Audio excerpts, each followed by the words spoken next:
प्यारे दोस्तों, हमारे नए नए प्रोग्राम्स देखने के लिए हमारे चैनल को सब्सक्राइब करें तथा नोटिफिकेशंस पाने के लिए बेल का बटन जरूर दबाएं।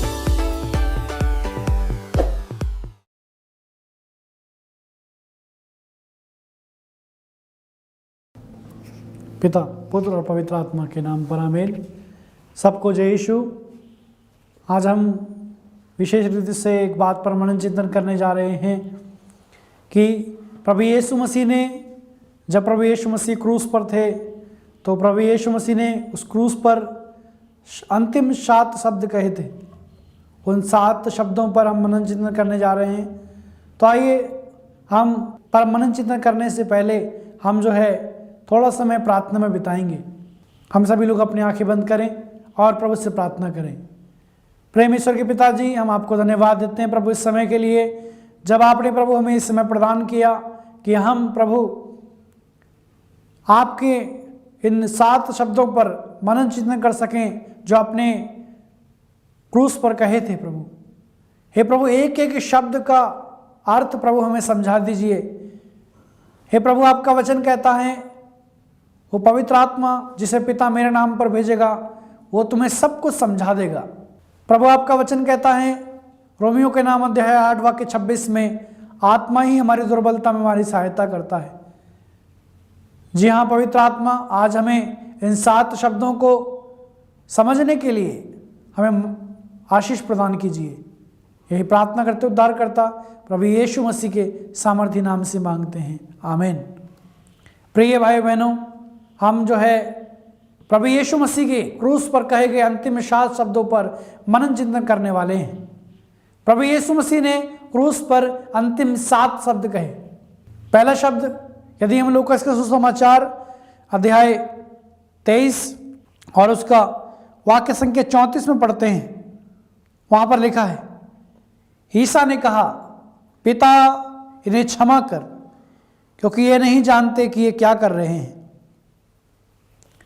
प्रभु यीशु मसीह ने क्रूस पर पहला शब्द कहा, पिता इन्हें क्षमा कर, क्योंकि ये नहीं जानते ये क्या कर रहे हैं। कितना बड़ा प्रभु ने कार्य किया। लोगों ने प्रभु को इतना दुख दिया, लोगों ने प्रभु को सताया, सिपाहियों ने यीशु को मारा, उनके मुंह पर थूका गया, उनकी दाढ़ी नोची गई, उन पर इतना घोर अत्याचार किया गया, उनके शरीर पर कोड़े मारे गए, कांटों का मुकुट रखा गया। फिर भी यीशु ने एक बात कही, पिता इन्हें क्षमा कर दे, क्योंकि ये नहीं जानते ये क्या कर रहे हैं। ये नहीं जानते ये क्या कर रहे हैं। मेरे प्रिय भाई बहनों, हम अक्सर अपने जीवन में किसी को क्षमा नहीं करते हैं। हम जो है किसी को क्षमा नहीं करते हैं। प्रभु का वचन क्या कहता है? यदि हम मत्ती का सुसमाचार अध्याय 5 और वाक्य संख्या 23 में पढ़ेंगे, वहां प्रभु का वचन इस प्रकार कहता है, जब तुम वेदी पर अपनी भेंट चढ़ा रहे हो और तुम्हें वहां याद आए मेरे भाई को मुझसे कोई शिकायत है, तो अपनी भेंट वहीं वेदी के सामने छोड़कर पहले अपने भाई से मेल करने जाओ, तब आकर अपनी भेंट चढ़ाओ। मेरे प्रिय भाई बहनों, प्रभु ने कहा कि जब तुम वेदी पर अपनी भेंट चढ़ा रहे हो और तुमको याद आए कि तुम्हारे भाई को तुमसे कोई शिकायत है, तो अपनी भेंट वहीं वेदी के सामने छोड़कर पहले अपने भाई से मेल करने जाओ। देखिए, प्रभु का वचन कहता है तब हमारी प्रार्थना सुनी जाएगी। हम अक्सर क्षमा नहीं करते हैं।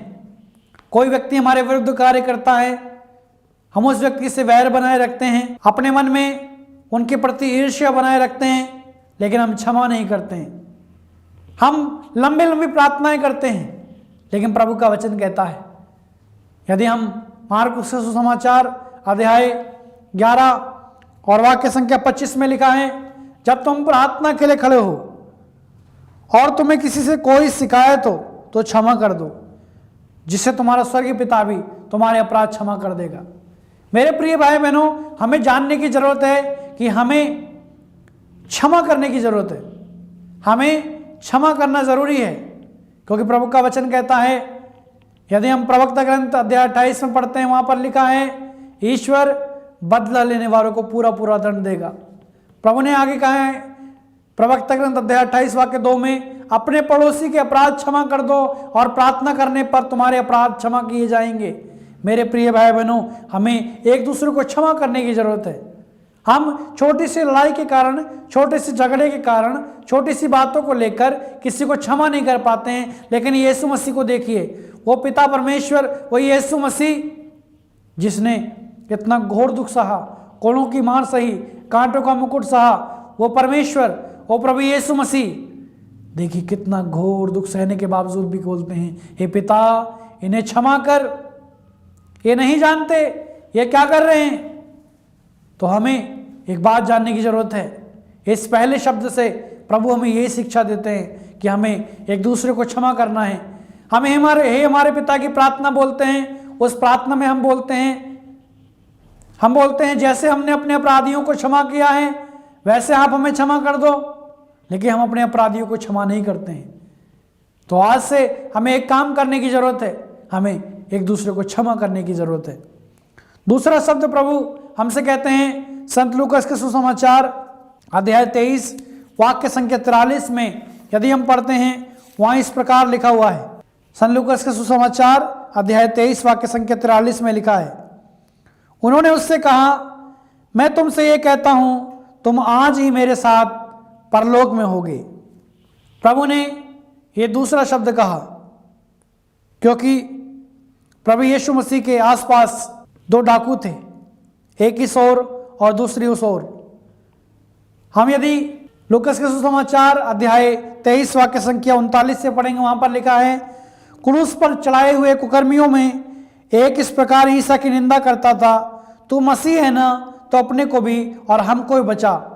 पर दूसरे ने उसे डांट कर कहा, क्या तुझे ईश्वर का भी डर नहीं? तू तो यह वही दंड भोग रहा है, हमारा दंड न्याय संगत है, क्योंकि हम अपनी करनी का फल भोग रहे हैं, पर इन्होंने कोई अपराध नहीं किया है।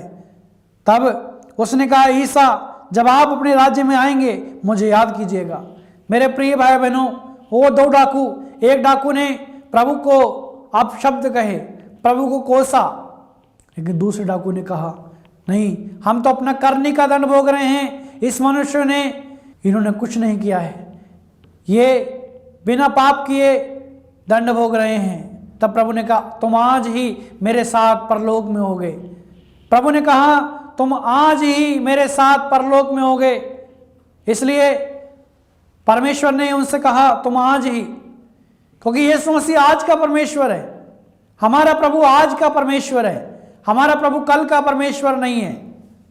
बहुत सारे लोगों के मन में एक प्रश्न रहता है कि जब मरियम मगदलीना से प्रभु मिले थे तो प्रभु ने एक बात कही थी कि मैं अब तक ऊपर नहीं गया हूं, अब तक स्वर्ग में नहीं पहुंचा हूं।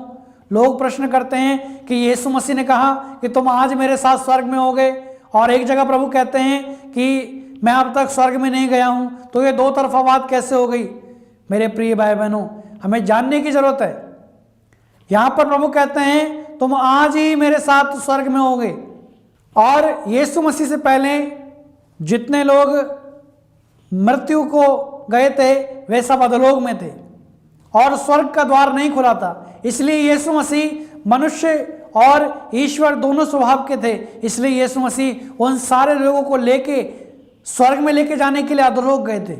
इसलिए यीशु मसीह ने मार्था से कहा कि मैं अब तक स्वर्ग में नहीं गया हूं। वो अधोलोक गए थे, वो इसलिए गए थे कि जिससे जो लोग अधोलोक में थे उन सबको स्वर्ग में ले जा सकें, इसलिए स्वर्ग का द्वार खुल गया। दूसरा शब्द प्रभु ने कहा, तुम आज ही मेरे साथ परलोक में होगे।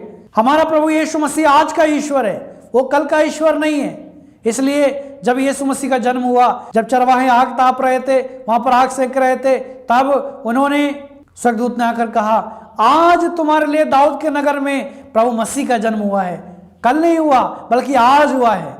जब यीशु मसीह अर्धांग रोगी के पास गए, प्रभु ने कहा, बेटा आज तुम्हारे पाप क्षमा हो गए हैं। जब प्रभु यीशु मसीह जक्कियुस के घर में गए, प्रभु ने कहा, आज इस घर में मुक्ति का आगमन हुआ है। यानी हमारा परमेश्वर आज का ईश्वर है, हमारा प्रभु कल का ईश्वर नहीं है। यदि हम इब्रानियों के नाम अध्याय 13 वाक्य संख्या 8 में पढ़ते हैं, वहां पर हमें पढ़ने को मिलता है, प्रभु का वचन कहता है, ईसा मसीह एक रूप रहते हैं, कल, आज और अनंत काल तक ईसा मसीह एक रूप रहते हैं। इसलिए प्रभु ने कहा तुम आज ही मेरे साथ परलोक में हो गए।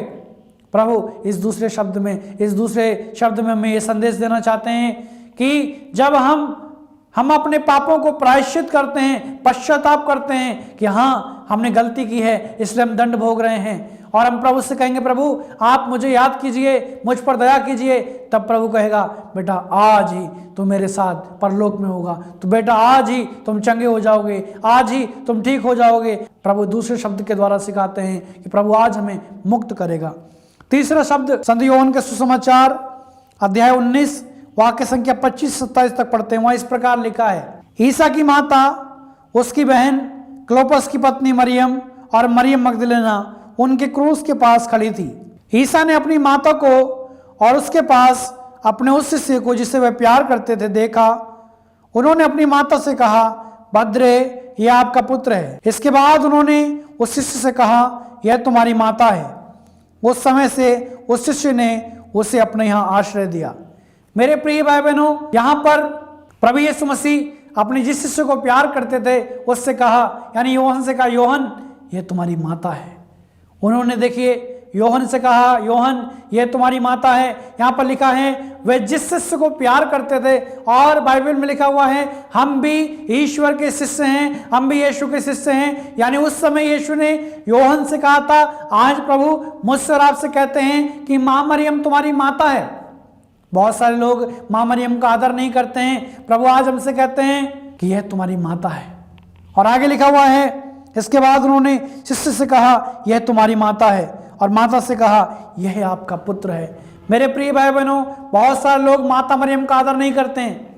मुझे एक बात की घटना याद आती है। एक बार एक व्यक्ति ने मुझसे प्रश्न किया, बोले कि भद्र शब्द का अर्थ है हे महिला, हे नारी, और बाइबल में हमें कहीं नहीं मिलता। वो व्यक्ति ने मुझसे बोला कि बाइबल में कहीं नहीं मिलता कि यीशु मसीह ने अपनी माँ को माँ कहा हो, माता मरियम को माँ कहा हो, बाइबल में कहीं नहीं लिखा है। तो मैंने उनसे कहा, भाई आप मुझे बताइए बाइबल किसने लिखी? तो उसने मुझे बताया कि बाइबल पवित्र आत्मा की प्रेरणा से लिखी गई है। तो मैंने उनसे कहा, यानी एक शब्द में कहा जाए बाइबल पवित्र आत्मा के द्वारा लिखी गई है? बोले हाँ। तो वहाँ पर जो लोग बैठे हुए थे, मैंने उनसे कहा, देखिए ये भैया जी बोल रहे हैं कि बाइबल पवित्र आत्मा के द्वारा लिखी गई है। भाई का प्रश्न था कि यीशु मसीह ने माता मरियम को कोई माँ नहीं कहा। बाद में उन्होंने स्वीकार किया कि बाइबल पवित्र आत्मा ने लिखी है। तो मैंने उनसे कहा, आप योहन का सुसमाचार अध्याय 2 निकालिए और वाक्य संख्या 1, वहाँ पर लिखा है, तीसरे दिन गलीलिया के काना में एक विवाह था और ईसा की माता वहाँ थी। तो वहाँ पर जब लिखा था ईसा की माता वहाँ थी, तो मैंने उनको बोला, जब पवित्र आत्मा ने लिखा है कि माँ मरियम ईसा की माता हैं, तो आप और मैं क्यों नकार रहे हैं? सारे पापों की क्षमा मिल जाएगी। यदि हम पवित्र आत्मा की निंदा करेंगे, यानी पवित्र आत्मा के विरुद्ध जाएंगे, तो क्षमा नहीं मिलेगी। मेरे प्रिय भाई बहनों, इसलिए हमें माता मरियम का आदर करना है, माँ मरियम का सम्मान करना है। हमें माता मरियम को सम्मान देना है, उनको स्थान देना है। इसलिए यीशु मसीह ने कहा, यह तुम्हारी माता है, माँ मरियम हमारी माता है और हम उनके बच्चे हैं। हमें माँ मरियम का आदर करना चाहिए, क्योंकि यीशु मसीह ने कहा, भद्रे यह आपका पुत्र है। देखिए मैं आपको बोलना चाहता हूं, और वहां पर लिखा है, उसी समय से उस शिष्य ने उसे अपने यहाँ आश्रय दिया। आज से हमें, जब हमने ये वचन को सुना है, आज से हमें माँ मरियम का आदर करना है, माँ मरियम की माला विनती करनी है, माँ मरियम को आश्रय देना है, अपने जीवन में बुलाना है। माँ मरियम परिवारों की रानी है। जितने व्यक्ति इस वचन को सुन रहे हैं, अपने परिवार में रोज शाम को माला विनती कीजिए, और माँ मरियम देखिए आपके जीवन में प्रभु से विनती करेंगी और प्रभु आपके जीवन में चमत्कार करेंगे। चौथा शब्द हम पढ़ते हैं मार्कुस के सुसमाचार अध्याय 15 और वाक्य संख्या 34 में। तीसरे पहर ईसा ने ऊंचे स्वर से पुकारा, एलोई एलोई लामा सबक्तानी। इसका अर्थ है, मेरे ईश्वर तूने मुझे क्यों त्याग दिया। मेरे प्रिय भाई बहनों, बहुत सारे लोग कहते हैं, अन्य लोग बोलते हैं कि यीशु मसीह तो ईश्वर थे, वो क्यों सह नहीं पाए। मैं आपको बताना चाहता हूं, प्रभु यीशु मसीह के अंदर 2 स्वभाव थे। वो उनके अंदर एक मनुष्य का स्वभाव भी था और उनके अंदर एक ईश्वर का स्वभाव भी था। प्रभु यीशु मसीह के अंदर 2 स्वभाव थे। वो ईश्वर भी थे और मनुष्य भी थे। इसलिए यदि हम लूकस के सुसमाचार अध्याय 2 में उसके वाक्य संख्या 52 में पढ़ते वहां लिखा है, ईसा की बुद्धि और शरीर का विकास होता गया, वह ईश्वर तथा मनुष्यों के अनुग्रह में बढ़ते गए। यानी प्रभु यीशु मसीह के अंदर 2 प्रकार के स्वभाव थे, एक मनुष्य का स्वभाव, एक ईश्वर का स्वभाव। इसलिए प्रभु ने ये बात जो कही कि हे मेरे ईश्वर तूने मुझे क्यों त्याग दिया, ये बात जो है प्रभु यीशु मसीह ने मनुष्य के स्वभाव से कही, हे ईश्वर तूने मुझे क्यों त्याग दिया। प्रभु इस बात को कहते हैं, वो प्रभु ने इसलिए कहा कि तूने मुझे क्यों त्याग दिया, क्योंकि ये मनुष्य का स्वभाव है। कई बार मनुष्य के जीवन में दुख आता है, जब मनुष्य जीवन में परेशानी आती है, मनुष्य बोलता है मेरे माता पिता ने मुझे त्याग दिया, मेरे परिवार के लोगों ने मुझे त्याग दिया। तो यही जब प्रभु ने इतना कठिन दुख सहा, प्रभु ने इतना परेशानी से सही, यही बात प्रभु ने एक बार प्रार्थना में पहले कही थी। यदि हम लूकस के सुसमाचार अध्याय 22 में पढ़ते हैं, वहां पर लिखा हुआ है कि प्रभु यीशु ने जब गेतसेमनी बाग में प्रार्थना की तो प्रभु ने कहा कि पिता संभव हो तो ये प्याला मुझसे हटा ले, किंतु मेरी नहीं बल्कि तेरी इच्छा पूरी। इसलिए हमें जानने की जरूरत है कि प्रभु यीशु मसीह के अंदर 2 प्रकार के स्वभाव हैं, ईश्वरीय स्वभाव और मनुष्य का स्वभाव। और ये बात प्रभु ने कहा, हे मेरे ईश्वर तूने मुझे क्यों त्याग दिया, ये बात यीशु मसीह ने मनुष्य के स्वभाव से कही। तो हमें एक बात जानने की जरूरत है, जब हम अक्सर हमारे मन में, बहुत से लोगों के मन में गलतफहमी होती है कि ईश्वर, जब यीशु मसीह ईश्वर थे उन्होंने ऐसी बात क्यों कही। देखिए यीशु मसीह के अंदर मनुष्य और ईश्वर के दोनों स्वभाव थे। हम 5वें शब्द पर मनन चिंतन करेंगे। यूहन्ना के सुसमाचार अध्याय 19 और वाक्य संख्या 28 में यदि हम पढ़ते हैं, वहां पर इस प्रकार लिखा हुआ है, तब ईसा ने यह जानकर कि अब सब कुछ पूरा हो चुका है, धर्म ग्रंथ का यह लेख पूरा करने के उद्देश्य से कहा, मैं प्यासा हूं। यहां पर लिखा हुआ है, तब ईसा ने यह जानकर कि सब कुछ पूरा हो चुका है, धर्म ग्रंथ का लेख पूरा होने के उद्देश्य से कहा। यानी पुराने विधान में यीशु मसीह के बारे में बहुत सारी भविष्यवाणियां की गई कि वह मेमने की तरह कुचला जाएगा और उसकी आंख के सामने अंधेरा आएगा। विभिन्न प्रकार की भविष्यवाणियां कि प्रभु को कितना घोर दुख होगा, कितनी पीड़ाएं, कितनी समस्याएं यीशु मसीह को झेलनी पड़ेंगी। इस प्रकार बहुत सारी बातें पुराने विधान में लिखी थी। तब प्रभु ने उन सारी बातों को, उन सारे उद्देश्य को, उन सारे लेखों को पूरा करने के लिए प्रभु ने कहा, मैं प्यासा हूं। उस समय यीशु मसीह हो सकता है मनुष्य स्वभाव से पानी के प्यासे थे, उनको प्यास लगी होगी, लेकिन प्रभु आज जब ईश्वरीय स्वभाव से बात करते हैं तो प्रभु बोलते हैं, मैं तुम्हारी आत्मा के लिए प्यासा हूं, मैं तुम्हारी आत्मा के लिए प्यासा हूं। इसलिए यदि हम स्रोत ग्रंथ अध्याय 41 वाक्य संख्या 1 में पढ़ते हैं, वहां लिखा है, ईश्वर जैसे हिरणी जलधारा के लिए तरसती है, वैसे मेरी आत्मा तेरे लिए तरसती है। मेरे प्रिय भाई बहनों, बहुत सारे लोग, उनके अंदर गलत प्यास होती है। हम जक्यूस के बारे में पढ़ते हैं, जक्यूस, उसके अंदर पैसे की प्यास थी, वो पैसे के प्रति लालच उसके मन में भरा रहता था। लेकिन जब उसने प्रभु को देखने की प्यास जगाई, उसके अंदर प्यास जगी यीशु को देखने की, वो यीशु को देखने के लिए जिस रास्ते से यीशु आ रहे थे उसी रास्ते पे चलने लगा और वो गूलड़ की पेड़ पे चढ़ गया। देखिए उतनी प्यास जब जगी उसकी, तब प्रभु यीशु मसीह ने कहा, जक्यूस जल्दी नीचे आओ, आज मुझे तुम्हारे यहाँ ठहरना है। मेरे प्रिय भाई और बहनों, मैं आज आपको बताना चाहता हूं, प्रभु आज हमसे कहते हैं कि मैं तुम्हारे लिए प्यासा हूं, आ जाओ, आ जाओ। इसलिए मेरे प्रिय भाई बहनों, हमें जानने की जरूरत है, प्रभु हमारे लिए प्यासा है तो हमें भी प्रभु के लिए प्यासे होने की जरूरत है। जब हम प्रभु के लिए प्यासे होते हैं, प्रभु हमारे जीवन में चमत्कार करते हैं। इसलिए हमें प्यासे होने की जरूरत है। यदि हम ईसाया नबी का ग्रंथ अध्याय 55 और वाक्य संख्या 1 में पढ़ते हैं, वहां पर प्रभु का वचन इस प्रकार कहता है, तुम सब जो प्यासे हो पानी के पास चले जाओ, यदि तुम्हारे पास रुपया नहीं है तो भी आओ, मुफ्त में अन्न खरीद कर खाओ, दाम चुकाए बिना अंगूरी और दूध खरीद लो। जो भोजन नहीं है उसके लिए तुम लोग अपना रुपया क्यों खर्च करते हो, जो तृप्ति नहीं दे सकता उसके लिए परिश्रम क्यों करते हो। मैं आपको बताना चाहता हूं, बहुत सारे लोग, प्रभु का वचन कहता है तुम जो प्यासे हैं पानी के पास जाओ। ये प्रभु कौन से पानी के बारे में बात कर रहे हैं? जीवन का जल, वो यीशु मसीह जो जीवन का जल है उसके पास जाओ। मेरे प्रिय भाई बहनों, जैसे यीशु मसीह उस समय प्यासे थे, आज प्रभु यीशु मसीह मेरे और आपके लिए भी प्यासे हैं। तो हमें भी प्रभु के लिए प्यासा बनना है, उसके वचन के लिए प्यासा बनना है, उसके आत्मा के लिए प्यासा बनना है, उसके वरदानों के लिए प्यासा बनना है।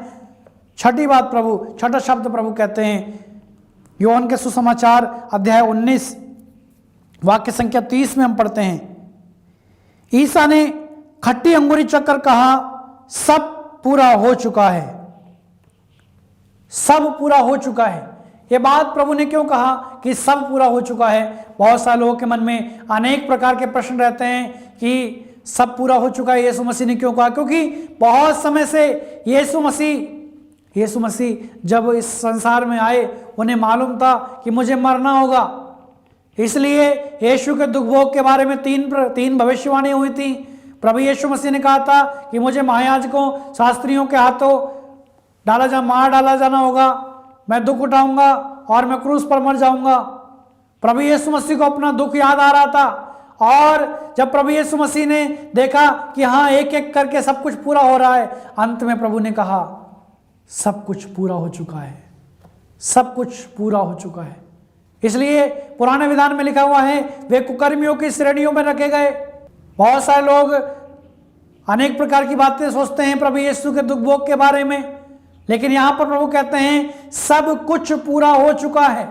इसलिए मेरे प्रिय भाई बहनों, हमें जानने की जरूरत है। हमें यहां पर लिखा है सब कुछ पूरा हो चुका है, क्योंकि वचन में लिखा है मुझे स्वर्ग और पृथ्वी पर पूरा अधिकार दिया गया है। अगर यीशु मसीह चाहते क्रूस से उतर सकते थे, अगर यीशु मसीह क्रूस से नीचे उतर जाते तो उस समय जो है लोगों को मुक्ति का द्वार नहीं खुल पाता, लोगों को मुक्ति नहीं मिल पाती। इसलिए यीशु मसीह ने कहा कि सब कुछ पूरा हो चुका है। हम 7वें शब्द पर मनन चिंतन करते हैं। लूकस के सुसमाचार अध्याय 23 वाक्य संख्या 46 में हम पढ़ते हैं, वहां इस प्रकार लिखा है, ईसा ने ऊंचे स्वर से पुकार कर कहा, पिता मैं अपनी आत्मा को तेरे हाथों सौंपता हूं। और यह कहकर उन्होंने प्राण त्याग दिए। मेरे प्रिय भाई बहनों, यहां पर प्रभु ने ऊंचे स्वर से पुकार कर कहा, पिता मैं अपनी आत्मा को तेरे हाथों सौंप देता हूं। देखिए, इतनी दुख की परिस्थिति में भी, इतनी समस्याओं की परिस्थिति में भी यीशु मसीह ने अपने दुख को, अपनी आत्मा को प्रभु के चरणों में सौंप दिया। तो हमें क्या करने की जरूरत है? हमें भी अपने सारे कामों को प्रभु को सौंपने की जरूरत है। इसलिए हम स्रोत ग्रंथ अध्याय 37 वाक्य संख्या 5 में पढ़ते हैं, वहां लिखा है, प्रभु को अपना जीवन अर्पित करो, उस पर भरोसा रखो और वह तुम्हारी रक्षा करेगा। हम सुक्ति ग्रंथ अध्याय 16 वाक्य संख्या 3 में पढ़ते हैं, वहां लिखा है, अपने सभी कार्य प्रभु को अर्पित करो और तुम्हारी सारी योजनाएं सफल होंगी। मेरे प्रिय भाई बहनों, हमें जानने की जरूरत है कि यीशु मसीह ने अपनी आत्मा तक को प्रभु के चरणों में सौंप दिया। तो हमें सौंपने की जरूरत है, हमें जो है प्रभु के चरणों में अर्पित करने की जरूरत है। और देखिए, जब प्रभु ने आरंभ से अंत तक प्रभु ने कोई पाप नहीं किया, प्रभु यीशु मसीह ने अपनी जिंदगी ईश्वर की इच्छा के अनुसार बिताई। लेकिन प्रभु यहां पर कहते हैं, पिता मैं अपनी आत्मा को तेरे हाथों सौंप देता हूं, क्योंकि ईश्वर, हे पिता ईश्वर, जैसे तूने मुझे जिस कार्य के लिए भेजा था वो कार्य आज मेरे मरने के द्वारा पूरा हो चुका है। मैं अपनी आत्मा को तेरे हाथों सौंप देता हूं। मेरे प्रिय भाई बहनों, इन 7 शब्दों से हमें यही सीखने को मिलता है कि पहली बात, हमें एक दूसरे को क्षमा करने की जरूरत है। दूसरी बात, हमारा ईश्वर आज का ईश्वर है। तीसरी बात, हमें मां मरियम का आदर करना है। चौथी बात, हमें जो है परमेश्वर पर विश्वास करना है। पांचवी बात, प्रभु के लिए अपने प्यास को जगाना है। छठी बात, प्रभु को पूरे पृथ्वी पर अधिकार दिया गया है। और सातवीं बात, हमें प्रभु के चरणों में अपनी आत्मा को, अपने परिवार को सौंपना है। ये 7 बात प्रभु, ये 7 शब्द प्रभु ने क्रूस पर कहे। पहला शब्द प्रभु ने कहा, हे पिता इन्हें क्षमा कर, ये नहीं जानते ये क्या कर रहे हैं। दूसरा शब्द प्रभु ने कहा, तुम आज ही मेरे साथ परलोक में होगे। तीसरा शब्द प्रभु ने कहा, भद्र ही आपका पुत्र है। और शिष्य से कहा, यह तुम्हारी माता है। चौथा शब्द प्रभु ने कहा, हे मेरे ईश्वर, हे ईश्वर, तूने मुझे क्यों त्याग दिया। पांचवा शब्द प्रभु ने कहा, मैं प्यासा हूं। छठा शब्द प्रभु ने कहा, सब पूरा हो चुका है। और सातवां शब्द प्रभु ने कहा, मैं अपनी आत्मा को तेरे हाथों सौंप देता हूं। आइए हम प्रार्थना करें। प्रेम ईश्वर के पिताजी, हम आपसे प्रार्थना करते हैं, हम सभी को आपके शब्दों पर आपने मनन चिंतन करने की शक्ति दी। हम भी प्रभु इन शब्दों पर चलते हुए, इन शब्दों से जो शिक्षा हमें मिली है उस पर चलते हुए अपने जीवन में आगे बढ़ सकें। यही प्रार्थना करते उद्धारकर्ता प्रभु यीशु मसीह के सामर्थी नाम से मांगते हैं, आमीन। पिता, पुत्र और पवित्र आत्मा के नाम पर, आमीन। सबको जय यीशु।